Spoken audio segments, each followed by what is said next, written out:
Hello ladies and gentlemen, welcome to my channel. I'm YongCreep, the narrator, and today I'm going to tell you my first story.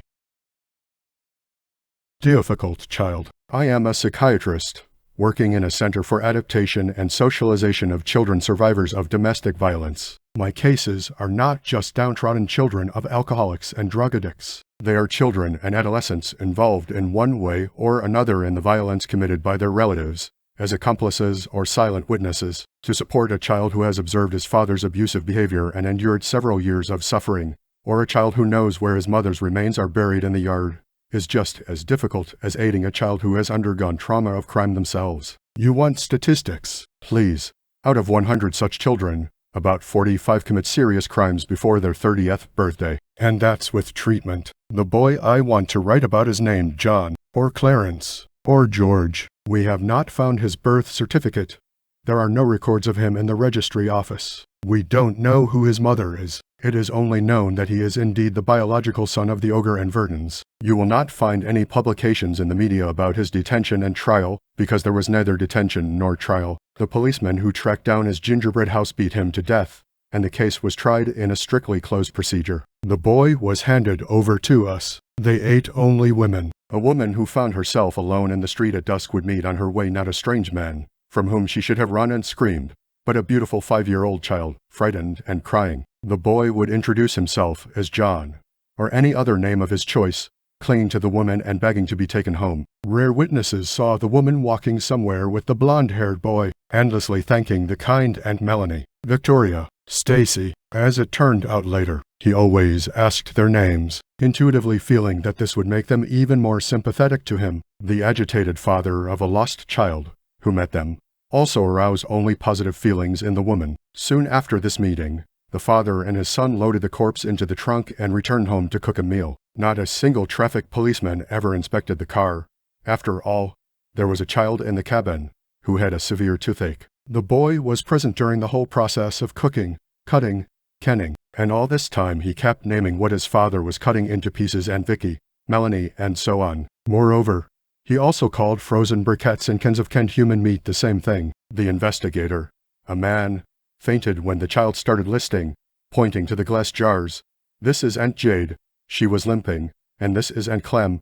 She kept asking if I wanted to eat. Perhaps this Aunt Clem was Clem Bycare, a high school student who had disappeared 7 months earlier. When the child was placed with us, he was about 8 years old. He was thin and small for his age. He responded to a dozen names at once, not favoring any of them. He was able to read and write, and kept up with his peers in all school subjects. His father studied with him. One of his skills was especially striking.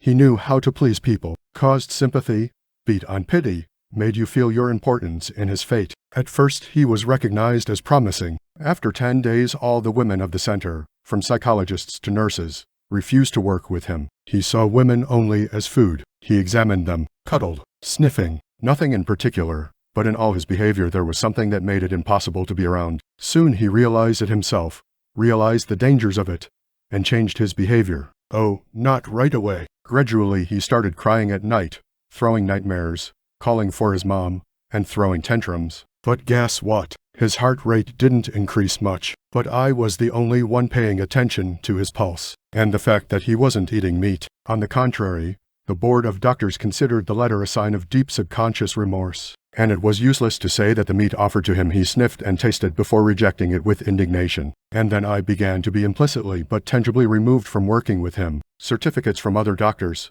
even though he was my patient, appeared in his chart, far more optimistic than mine. In the end there was a scandal with the director of the center. I behaved wrongly. I thought that it was only a matter of internal personnel policy. I was influenced by the director's manipulation and ended up declining to see the patient. 3 months later, an outside psychiatrist testified that there were no mental abnormalities. The recommendation of the center's psychologist sounded strange and ridiculous.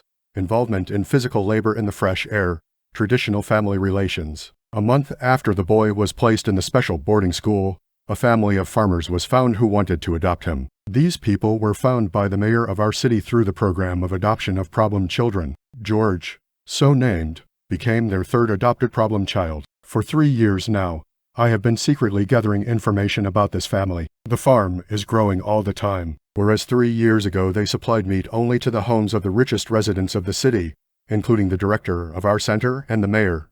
Now they send meat to other cities as well. You can't buy it at retail, only exclusive deliveries to selected clients. All the children, including George, are actively working on the farm. The family is friendly. I myself have repeatedly seen through binoculars how they grill kebabs in their yard, and George eats them. Apparently, this meat suits him quite well. Is it worth saying that of all the cows and pigs in their farm, not a single one has been slaughtered in these 3 years?